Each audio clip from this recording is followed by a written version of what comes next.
Well, hello there, friend. Welcome back to the Construction Leadership Podcast. I am your host, Bradley Hartmann. Excited to be recording this special podcast episode with Mr. Dave Reichert, who was the guest way back when in 2017 on episode number 4. To point out the obvious, as you will hear in this episode, and you will see, a lot of things have changed over the past 8 years or so. Dave and his family have acquired 2 other businesses.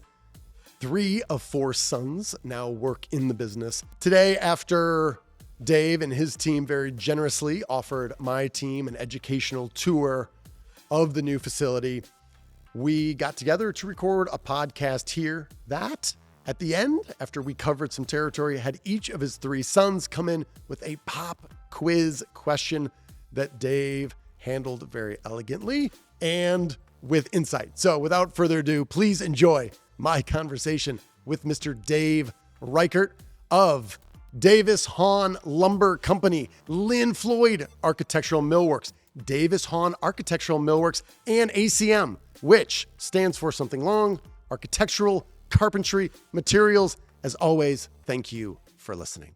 Mr. Dave Reichert, welcome back to the show. Thank you very much. It is good to be back. It's been a long time. So I went back and listened to episode 4, as it turns out, number 4, 004. And I'm a little disappointed. I mean, who was 1, 2, and 3? well, 1 was the teaser. So one, That was you. Okay. that was me. There's That's a couple fair. people that were more important than you. Yeah. That's all I know. I believe that. But to not only in the technology, we've been smart enough to invest in professionals to handle the audio and the video, and the environment we're in here has changed just a little bit. And that's one of the questions I want to ask you, and maybe we'll start here, is you acquired Lynn Floyd in 2018. In 2021, ACM, you can tell us about that a little bit. What have you learned about acquiring new locations with unique brands, talented people, and integrating them into a larger whole that's still cohesive and that retains customers and grows on it? I've learned how challenging it is. Then certainly there's a digestion period. It would have been easier, I think, if we had rebranded the acquisitions to be Davis-Hawn, but each of them was unique. Mm-hmm. They had a different customer base. And really, in each case with Lynn Floyd Architectural and Architectural Carpentry Materials, we have very long names to these. But they had a kind of a higher level of quality reputation than Davis-Hawn. So we didn't want to roll it into that brand, but it has presented challenges. We've left them as separate legal entities, so we operate separate P&Ls, and that's helpful to have smaller segments, that kind of profit centers. But from a branding, we're still working on it, to be quite honest. What opportunities has multiple locations with different talented people and processes offered in terms of what materials, if any, have you been able to say, all right, we're going to have this location, just focus on this set of materials, or we're really going to focus on servicing the customer in this way out of this location? Have those opportunities come up, and how challenging have those been to execute? Yeah, that's a good question. One of my dreams was always to have, we were challenged, and we had a very high-end customer base on one hand, and then we had a more budget-conscious clientele on the other. And so we could not afford to have 2 completely separate inventories and trying to manage those service levels differently. And kind of the challenge, too, of servicing trim carpenters on the one hand and framing carpenters on the other. So when we acquired ACM, it really allowed us to finally make the split. So the original Davis-Hawn location is really geared toward the framing contractor, engineered wood, framing packages. We can use speed, volume, all the different metrics that related to kind of the distribution side there. And then with ACM, it was really geared to the trim carpenter. Where we're sitting, we're combined with our 2 manufacturing companies. So all 3 of those are really finely focused on the trim carpenter, the architect. It's materials that you can see, and you handle those differently. So even our distribution staff is trained differently with that. Has your leadership style changed at all as you look at the growth of the organization? And you mentioned in episode 4, you had about 25 people.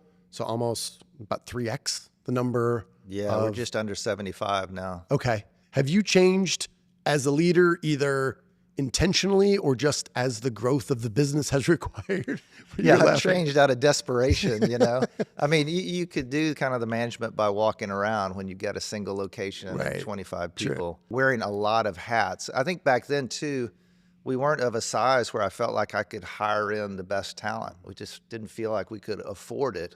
In fact, you and I you encouraged me to hire an assistant at that time. I recall. Yeah, and you and my wife conspired on this. I think you said, "Hey, tell him it's only part-time, and then he'll realize he needs her full-time." And sure enough, it took me like 3 weeks until I hired her full-time. Yeah. But I've been able to hire in some great talent since then. So that's probably one aspect. I think the other aspect of leadership is learning more and more what it means to be a shepherd and really view our staff in that sense of caring for them at a deeper level as far as a full life, trying to provide a great working environment, but challenging them, holding them accountable, but making it fun. I mean, we've got so many great people in this industry that have focus on culture, right? I mean, you work with a lot of them. So that's our focus as well. We want to create a great culture here. And so I've needed great people under me. So we're doing a lot more leadership training with our staff. I guess one other thing, too, is I've got 3 sons that have joined me in the business. And that has really given me a different focus. I used to talk about training the next generation and what that looks like from a mentorship, from an onboarding, et cetera. But then when it's your own sons there, much better focus and say, okay, how do I want them trained up? Well, I want to do that for everybody. Well, it's interesting. We were talking in the last one about how we attract the next generation of younger talent. How do we bring them in? It seems like you've solved this problem. You're like, I'm going to hire 3 really talented people who've spent time out of the industry, and we're going to rope them in maybe from a high level as both a leader, a manager, and a father. Were there any sort of non-obvious things that you learned or maybe surprises along the way about maybe it was easy, maybe it was hard, that you've learned from going over the course of 7 years, a couple acquisitions, and went from 0 sons in the business to 3? Maybe tell me a little bit about that. I used to put off the question because people would find out that Darian and I have 4 sons. They said, "Oh, they're all going to work in the business." Right. And I would just say, "No, this is my dream. This is my passion. They need to find their own." And so I didn't expect it. All of a sudden, like that, they grow up, and next thing I know, one of them's knocking on my door saying, "Hey, I'm thinking about getting into a small business. I want to work with my hands more. Any ideas, Dad?" Like, what are you saying, Austin? You want to come work for us? Yeah. And so, he'd been in banking for 3 years, and I had received a lot of great advice in the industry as far as saying they've got to go work somewhere else. Yeah. They need to be their own man. They need to have other bosses. They need to get promotions. And that was great advice. I know some people that are very strict about that, saying 4 years. Right.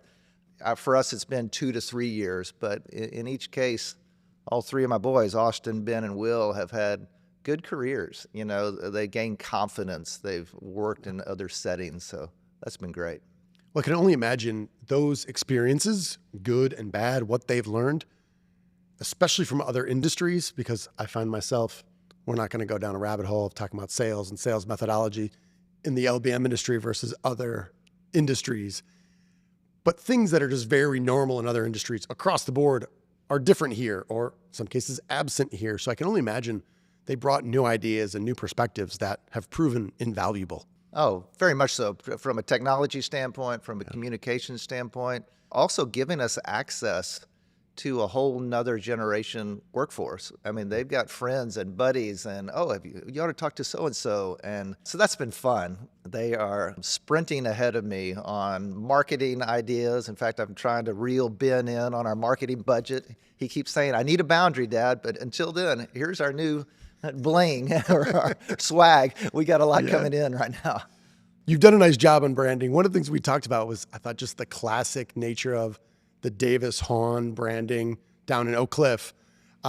How have you thought about this, or what do you imagine in 3 years from now is the dream, is the goal to bring these all under kind of a single brand name or is it kind of going back to what you said before, is we continue to serve diverse customers? You talked quite a bit about in episode 4 about kind of the customer experience and wanting to have it be different and more meaningful than some other maybe options they have in the market.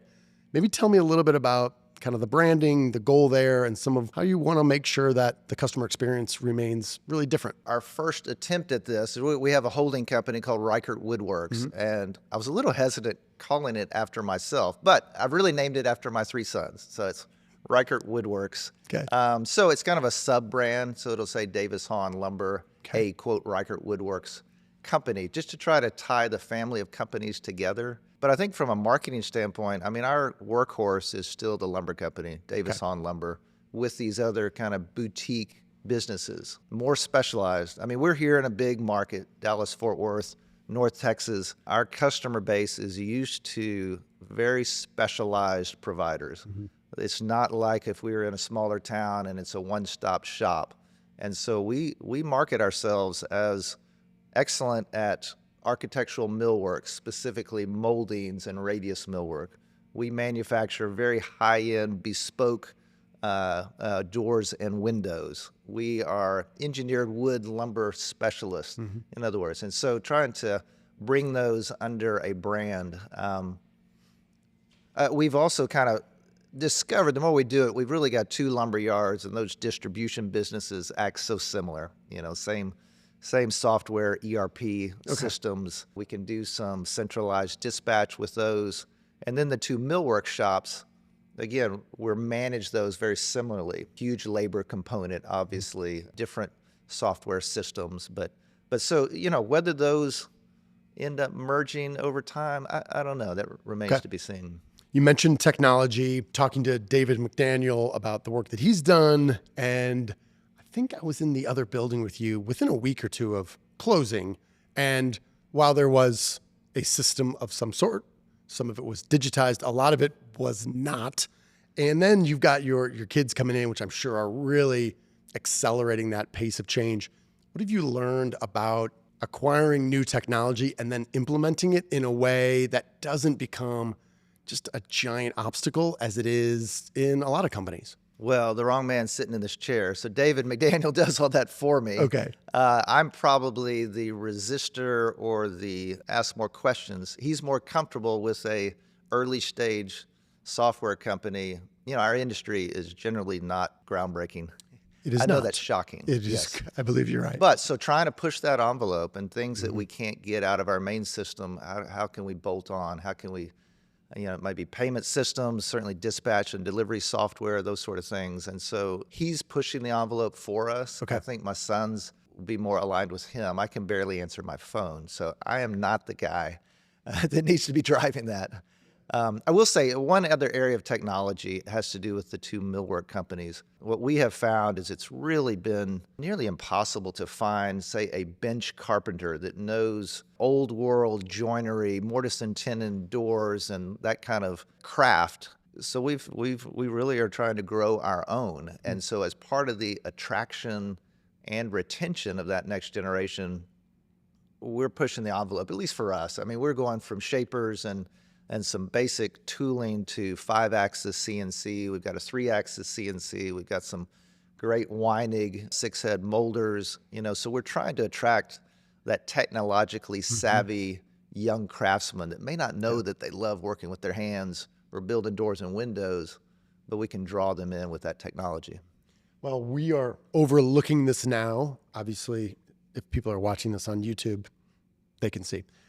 If they're only listening to this, Dave, as a podcast episode, can you describe maybe the room that we are in now, maybe some of the finishes, and give like a high-level overview what we're looking out at? Because this is, number one, this is a dream for me to come down and just be part of this, to overlook this and then record an episode here with you. But I really think this is unique, where you can tell this is a demonstration of how much you guys believe in education internally, but also helping the industry. So maybe for folks that are listening, just give us an overview of where we're at now and what we're looking at. Yeah, so we're in the second floor of our conference center at the mill. And so we're in a space, I don't know, we've probably got 2,000 square feet up here, finished at the level that our customers, the high-end customers, expect.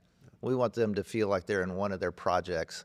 So we've got a wall of windows overlooking our shop. It's about a 16,000 square foot shop that we were able to basically move out of here a bunch of lumber that was stored for ACM and started from scratch. So all new dust collection system, air compression system, lighting, electrical, it's all pretty much brand new as of a couple of years ago. Our team did a great job of laying it out from a workflow standpoint, from a lean manufacturing standpoint. So we're looking over kind of half the mill is for Davis-Hawn architectural.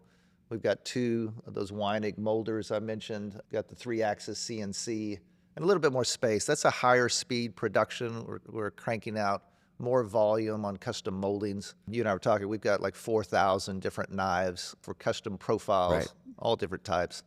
And then the other half of the shop is more of, it's a higher level of craftsmanship because we're building full units, doors and windows, a lot more toys for any kind of, woodworker, just so they can get lost over there. Yeah. I want to jump back to one thing you had mentioned. You said one of the weaknesses you identified back 2017 was overall feedback to employees and trying to get better at that. At the time, you had some intentional ways you were doing that. As you've grown, how have you been able to do that to make sure, because you kind of talked about kind of that shepherding mentality, how have you been able to kind of manage your own time to give more feedback and spend more time with not only obviously your sons, but the other leaders that are here? Yeah, I guess it starts with the leadership meetings that we have at each location. So we've probably got about a dozen people that we include in that. So really talking about different leadership principles. We'll go through a book together and kind of discussion time. And then that kind of leads into, we do a quarterly bonus. It's basically a profit sharing type plan. And then that's joined up with quarterly reviews. Okay. And so we mix it up each quarter, different questions we're asking, just really trying to test the level of engagement of our team. We actually did one of the best places to work survey deals for Dallas last year. We missed it by that much. Okay. We didn't quite make the cut, but it gave us some ideas of things to work on. Yeah, that's probably the main things we're doing right now. Well, that's a great nugget because you had talked about that in 2017, about that being an aspiration of yours and building a place that would compete for those things and be able to benchmark yourself and get better every year. So, well, congrats. It's exciting. Well, congrats on just missing it. Well, we'll do better next year, right? Yeah, no, the fact that, you went through that effort, which I realize is something that takes time. It takes bandwidth. You have to make that, an initiative to go after it. And yeah, we were pleased with the feedback on level of engagement of our team. But yeah, it's a work in progress. I mean, we do some more interesting things. We've got a corporate chaplain, for instance, that is checking in on everybody on a weekly basis at each location. Just realize there's sometimes that, we've got some team member that's going through something hard in their life right. that they don't want to share with their boss. And so that gives them an outlet in a confidential setting to be able to deal with, maybe a family issue or an addiction issue or whatever. We want to try to care for them. You mentioned books. I got to ask, what leadership book stands out recent or that you've done in the past that you think was effective or really got a high level of engagement with your team? Anything come to mind? The first we went through was called The Way of the Shepherd. I can't remember exactly the name of it. The guys at Walker Lumber had recommended it. Ray Hales. Yes. Loved it. Our team loved it. I thought that was fantastic. And then we went through a book called Good Works, or Good Work, by Dave Reichert. Okay. And he's a Wisconsin gear maker. It's the best book I've ever seen on kind of the blue collar working environment and how to care for your team and attract that kind of workforce. Well, it's funny you mentioned The Way of the Shepherd because I'm like, Ray Hales. Which you introduced me to them. We've gotten to know them well. And I'm teaching the virtual leadership class for the University of Oklahoma. They have an MBA program just for construction pros.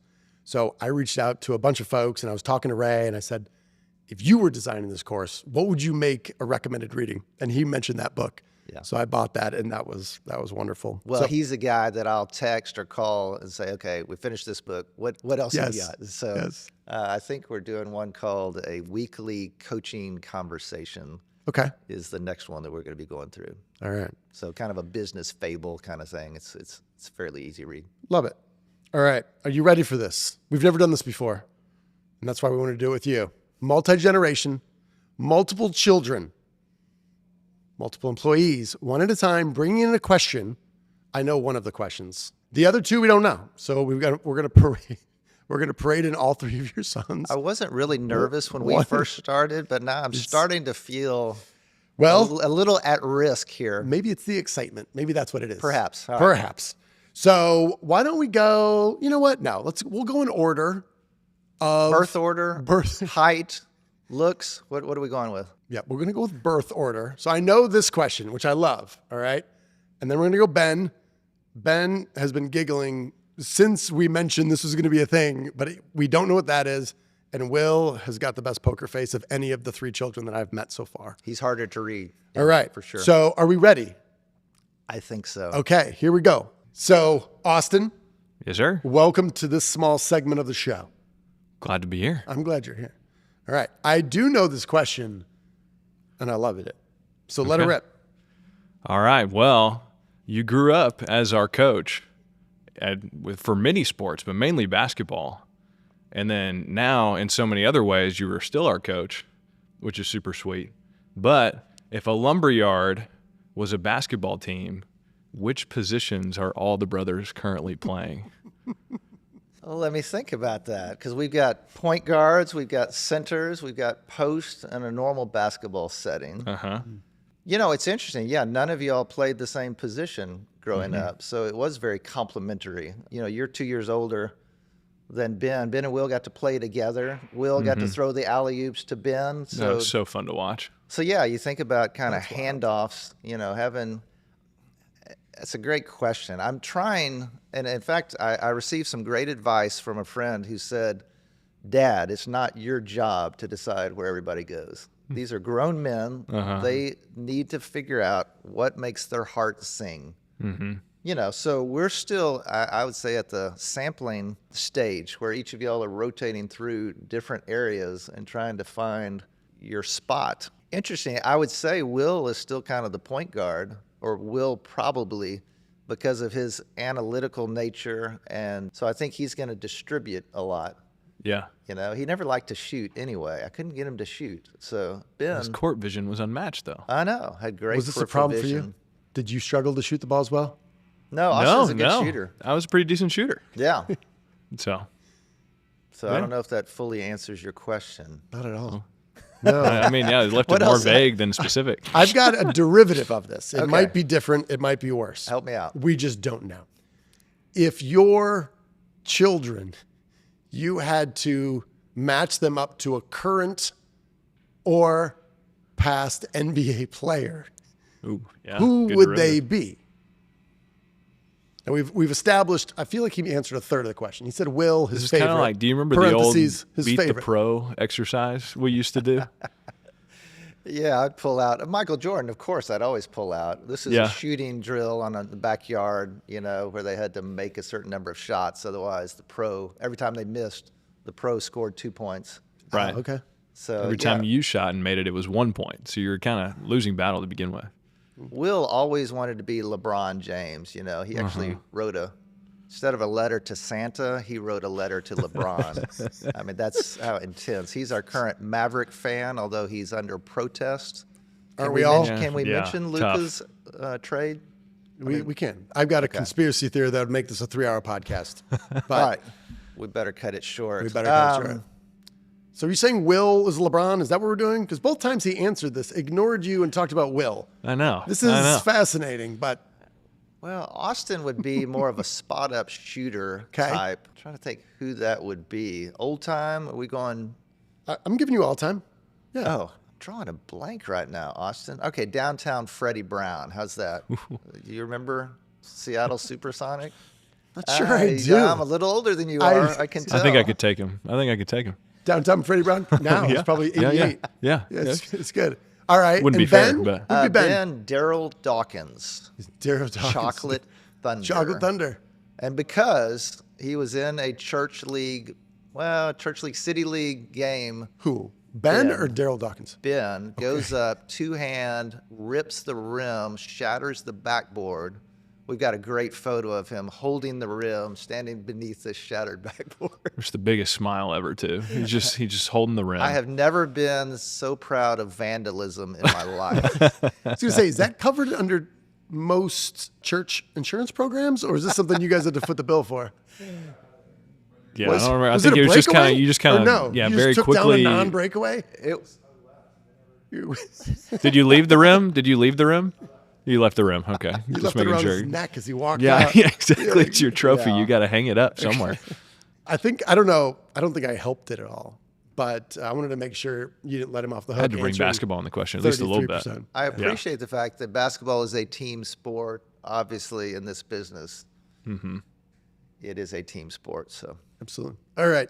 All right, Austin, great work. glad to be here. Thanks for having me. All right.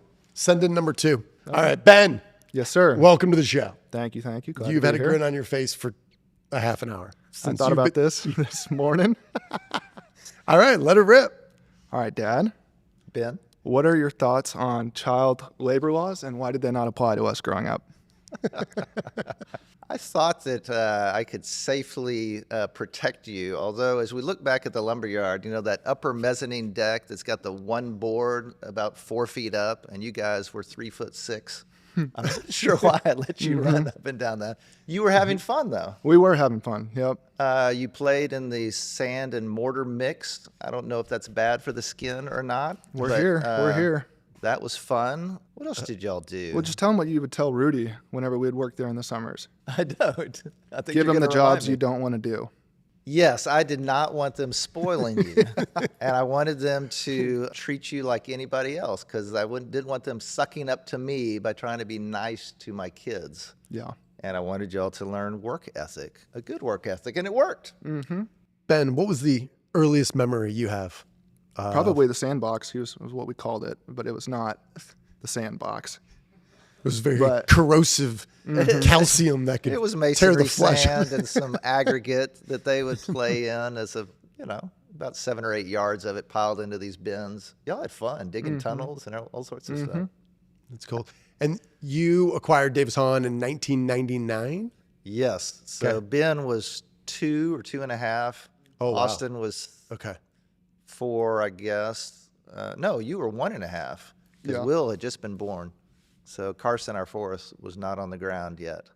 So they literally grew up in the lumberyard. And what do you got? 18 months between you and Austin? 2 and some change. And 2 and then change. About 16 from me and Will, I think. Yeah. That's right.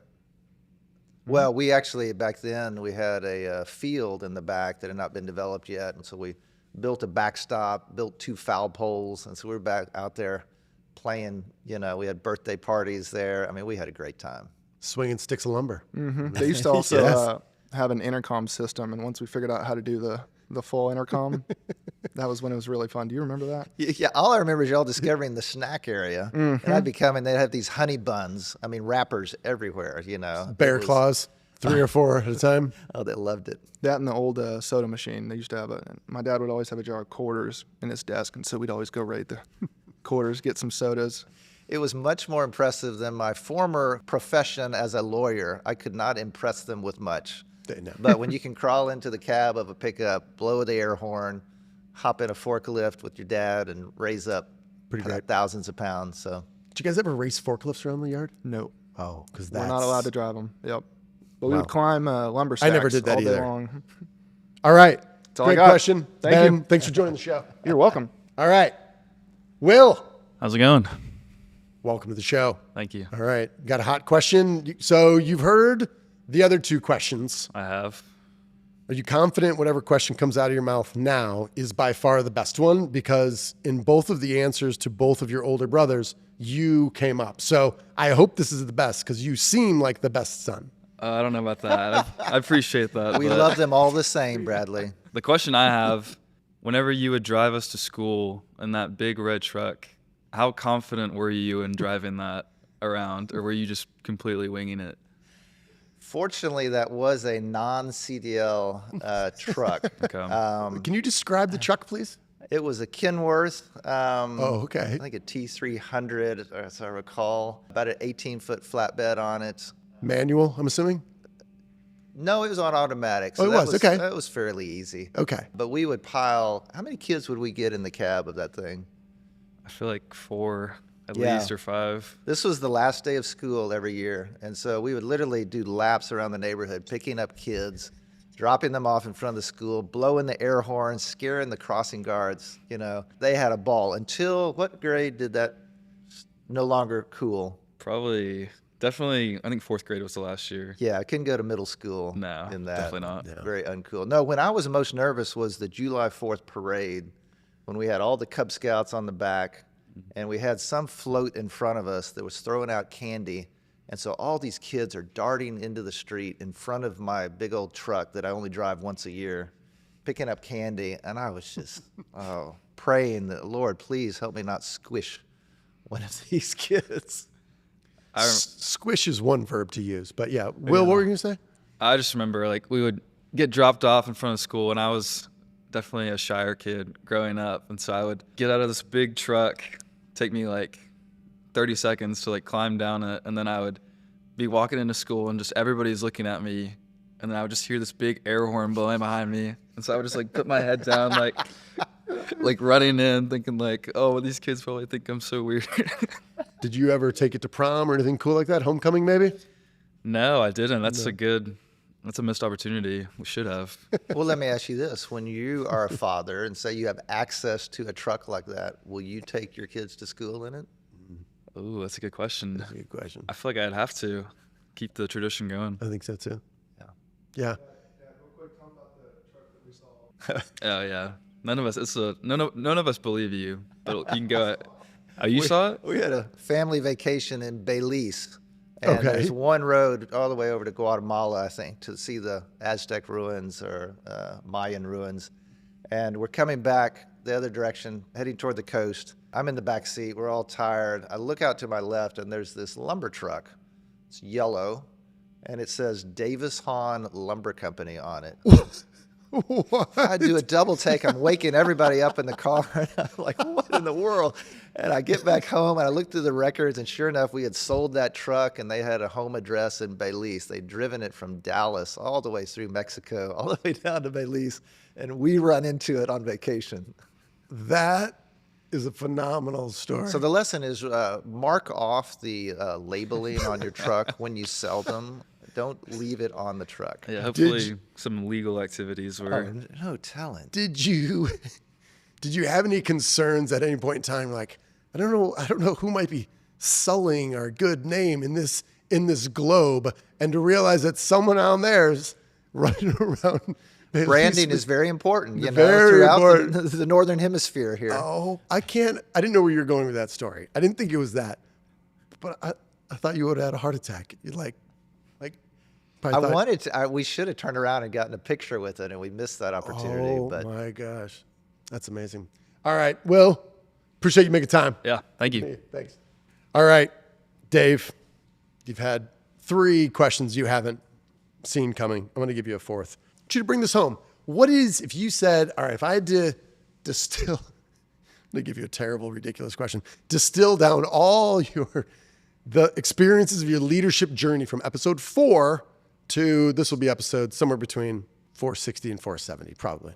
What one leadership statement or quote or thing stands out in your mind that would bring us from 2017, from episode 4, all the way to this one with all the changes and the growth of your organization? Got 3 amazing kids in the business. Like, what stands out in terms of just one line or 2 about leadership? I think it's just the fact that leadership is a skill that you can aggressively pursue. I don't think I did that early on. I think it was a passive or just relying on natural instincts. And so I've enjoyed aggressively seeking out leadership. And I guess, again, it all comes down, for me, the relationships. It's building that relationship, building trust, and genuinely caring for our team. I think that's the foundation of leadership. and things spill over. They're definitely techniques, and I think we're improving on career development and thinking about that, whether that person continues with us or somewhere else. I want them to leave a lot better craftsman or employee for someone else, and certainly I want their family to be happier when they come home at night. It's wonderful. I think that's a great place to end. Congratulations on all your success. And I will say you've been very generous and thoughtful and kind, and I think have been a really good model for me as we've been growing our business. And I know a lot of other people in this industry, as you guys have grown, like you used to always talk about going to the LMC and seeking out people who are at a bigger stage than you are at. I've talked to some people that have been around you that are at a smaller stage and look up to you. So it's this whole kind of journey we're on. And I just want to say thank you and congratulations on all your success. Well, thank you. This is a joy. It's a joy to know you and to hear your podcasts and learn. I mean, you are the consummate curious learner, and that's the way I want to be and our team to be. So thanks, Bradley. Thank you. All right, then, friend, thank you for listening. Hopefully you enjoyed my conversation with Mr. Dave Reichert as much as I had, getting a tour of their facility here near Love Field in Dallas, and then having this conversation with not only Dave, but his 3 sons. I'm excited to meet Carson. When does he graduate Texas A&M? Soon, right? Yes, this May. Okay, no pressure, but I expect to see him in here real soon. No, 3 or 4 years. 3 or 4 years. So, Dave, thank you. We're going to close out like we always do with our leadership mantra. You are owed nothing. Deliver value first. Make it a great week.